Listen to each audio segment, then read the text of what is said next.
जय माँ लक्ष्मी बंधुगण आपण मान समस्त को यही नुआ भिडियो स्वागत जनाऊँगी। बंधुगण भिडियो को फास्ट लास्ट पर्यंत निश्चित भाव देखिए। प्रत्येक रविवार दिन करंतु यही कार्य दूर हब दरिद्रता जीवन में आसब धन सुख समृद्धि एवं समस्त मनस्कामना होइजिव पूर्ण। बंधुगण रविवार दिन सूर्यदेव को समर्पित होता है। रविवार दिन सूर्य उपासना कले विशेष फल मिलता है बोली कहा जाए। सेथिपाई विशेष उपाय रे सूर्यदेव पूजा करा जाइथा है। सप्ताहर अन्य दिन मानकरे सूर्यदेव को जल अर्पण न करि परिले रविवार दिन निश्चय करिबा उचित। यह करिबा द्वारा आपण मानकर शुभ फल प्राप्त होता है। यार अनेक गुणफल प्राप्त मध्य होता है। रविवार दिन किछि विशेष उपाय कले सबु समस्या दूर होगा सह जीवन रे सुख समृद्धि आसी थाए बोली विश्वास रही।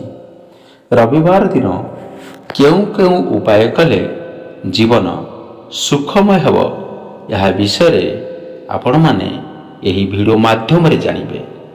बंधुगण एबे सुनंतु, जदि रविवार दिन आपण को कौनसी जरूरी काम रे जिबार अछि ताहले जिबा पूर्वरु गाई को रुटी निश्चय खुआंतु। यह द्वारा सफलता अवश्य मिलता है। रविवार दिन तंभा पात्र किंबा ढाଳରେ पानी नहीं सेथिरे टिके सिंदूर मिसाई बरगछ मूल अर्पण करंतु। यह सह हलदी रे बरगछरे स्वस्तिकर चिन्ह करंतु, अंकन करंतु। यह करिबा द्वारा आपण मानकर शुभफल प्राप्त होता है। रविवार दिन घरर सबु सदस्यक मथारे चंदन तिलक लगाइबा उचित। यह करिबा द्वारा आपण मानकर सबु कार्य सफलता प्राप्त होता है। रविवार दिन माछ को अटा गुला तैयारी करी खाइबा को देवा उचित। यह द्वारा शुभ फलदायी बोली कहा जाता है। रविवार दिन पिंपुड़ी को चीनी खाइबा को देवा उचित। यह करिबा द्वारा आपण मानकर समस्त समस्या दूर होता है। रविवार दिन शुद्ध कस्तूरी को हलदिया वस्त्र रे बांधी घरर ट्रेजरी रे रखी दिंतु। जीवन रे सर्वदा सुख समृद्धि रहिबो। रविवार दिन टंका पैसा संबंधी कौनसी कार्य करिबा उचित नुहे। मन रखंतु बंधुगण, यही दिन धन संबंधी काम कले दरिद्रता आसी थाए बोली कहा जाइथा।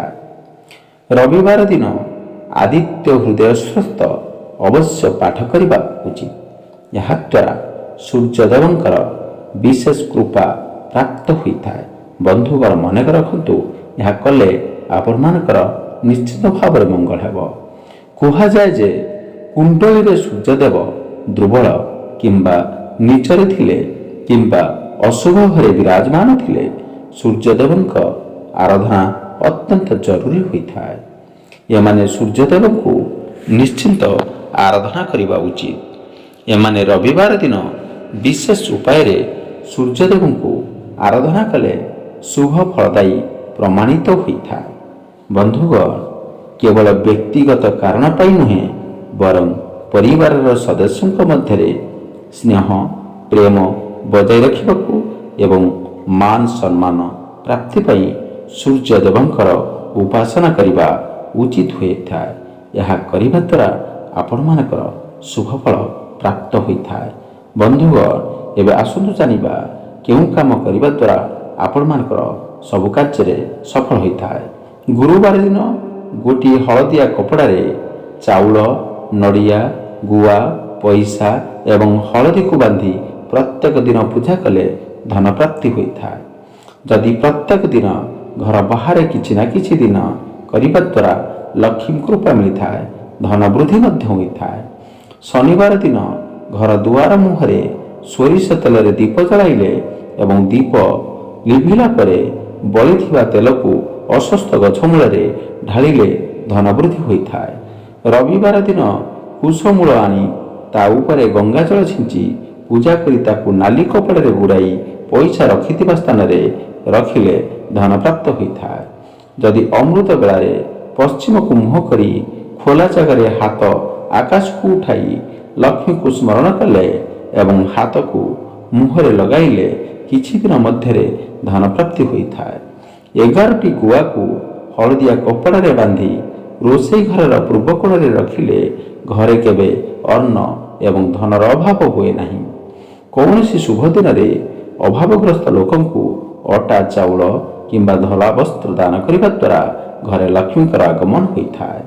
ଘରେ ଲକ୍ଷ୍ମୀଙ୍କୁ ପୂଜା କରିବା ପରେ ଦକ୍ଷିଣାବର୍ତ୍ତୀ ଶଙ୍ଖରେ ଚାଉଳ ଏବଂ ଗୋଲାପ ପାଖୁଡ଼ା ରଖିବା ଦ୍ୱାରା ଧନପ୍ରାପ୍ତି ଯୋଗ ସୃଷ୍ଟି ହୋଇଥାଏ। ଯେକୌଣସି ଶୁଭ ଦିନରେ ବାଦୁଡ଼ି ରହୁଥିବା ଗଛକୁ ଡାଳ ଖଣ୍ଡେ ଆଣି ଘରେ ଲୁଚାଇ କରି ରଖିଲେ ଧନ ବୃଦ୍ଧି ହୋଇଥାଏ। କୌଣସି ନିର୍ଦ୍ଧନ ବ୍ୟକ୍ତି ରୋଗୀ କିମ୍ବା ଅଭାବଗ୍ରସ୍ତ ଲୋକଙ୍କୁ ଅର୍ଥ ଦାନ କରିବା ଦ୍ୱାରା ସବୁବେଳେ ଲକ୍ଷ୍ମୀଙ୍କ କୃପା ମିଳିଥାଏ। କୌଣସି କନ୍ୟାର ବିବାହ କିମ୍ବା ବିଦ୍ୟା ଅଧ୍ୟୟନରେ ଆର୍ଥିକ ସାହାଯ୍ୟ କରିବା ଦ୍ୱାରା ଲକ୍ଷ୍ମୀଙ୍କର କୃପା ଲାଭ ହୋଇଥାଏ। ଶୁକ୍ରବାର ଦିନ ଲକ୍ଷ୍ମୀଙ୍କୁ ପୂଜା କରି ତାଙ୍କୁ ଲବଙ୍ଗ ଅର୍ପଣ କରିବା ଦ୍ୱାରା ବାଣିଜ୍ୟ ବ୍ୟବସାୟରେ ବୃଦ୍ଧି ହୋଇଥାଏ। ଶୁକ୍ରବାର କିମ୍ବା ଧନତେରସ ଦିନ ମୟୂର ଯେଉଁଠାରେ ନୃତ୍ୟ କରିଥାଏ ସେଠାରୁ ମାଟି ଆଣି ତାକୁ ଲକ୍ଷ୍ମୀଙ୍କ ପାଖରେ ପୂଜା କରି ଲାଲ କପଡ଼ାରେ ବାନ୍ଧି ଘରେ ରଖିଲେ ଧନ ବୃଦ୍ଧି ହୋଇଥାଏ। ଗୁରୁବାର କିମ୍ବା ଶୁକ୍ରବାର ଦିନ କୌଣସି ମନ୍ଦିରର ପରିସରରେ କଦଳୀ ଗଛ ଲଗାଇଲେ ଭାଗ୍ୟର ଉଦୟ ହୋଇଥାଏ ଏବଂ ଲକ୍ଷ୍ମୀ କୃପା ମିଳିଥାଏ। ଯେଉଁ ଘରେ ପ୍ରତ୍ୟେକ ଦିନ ଗାଈକୁ ରୁଟି ଖାଇବାକୁ ଦିଆଯାଏ ସେଠାରେ ଲକ୍ଷ୍ମୀଙ୍କର କୃପା ସବୁବେଳେ ରହିଥାଏ। ଯେଉଁ ଘରେ ସ୍ତ୍ରୀ ଲୋକମାନଙ୍କର ଅପମାନ ହୁଏ ଏବଂ ଘରର ଲକ୍ଷ୍ମୀକୁ ଖରାପ କଥା କୁହାଯାଏ ସେଠାରେ ଲକ୍ଷ୍ମୀ ବାସ କରନ୍ତି ନାହିଁ। ଯେଉଁ ଘରର ଲୋକମାନେ ଅନ୍ୟାୟ ଉପାୟରେ ପଇସା ରୋଜଗାର କରିଥାନ୍ତି କିମ୍ବା ଅନ୍ୟକୁ ଧୋକା ଦେଇଥାନ୍ତି ସେହି ଘରେ ଲକ୍ଷ୍ମୀ ପ୍ରବେଶ କରନ୍ତି ନାହିଁ। ଯେଉଁ ଘରର ଲୋକମାନେ ଅଳସୁଆ ହୋଇଥାନ୍ତି ଏବଂ ଘରର ସଫାସୁତୁରା ରଖନ୍ତି ନାହିଁ ସେହି ଘରେ ଲକ୍ଷ୍ମୀ ପ୍ରବେଶ କରନ୍ତି ନାହିଁ। ଯେଉଁ ଘରେ ସକାଳ ସନ୍ଧ୍ୟାବେଳେ ଦୀପ ଜଳାଯାଏ ନାହିଁ ସେହି ଘରେ ଲକ୍ଷ୍ମୀ ପ୍ରବେଶ କରନ୍ତି ନାହିଁ। ଯେଉଁ ଘରେ ପଣ୍ଡିତ ଜ୍ଞାନୀ ଏବଂ ଗୁରୁଜନମାନଙ୍କର ଅପମାନ ହୋଇଥାଏ କିମ୍ବା ଅନାଦର ହେଉଥାଏ ସେଠାରେ ଲକ୍ଷ୍ମୀ ବାସ କରନ୍ତି ନାହିଁ। ଯେଉଁଠାରେ ଲୋକମାନେ ଶାନ୍ତିରେ ରହିଥାନ୍ତି ଏବଂ ପରସ୍ପର ସହିତ ଉତ୍ତମ ସମ୍ପର୍କ ଥାଏ ସେହି ଘରେ ଲକ୍ଷ୍ମୀ ବାସ କରିଥାନ୍ତି।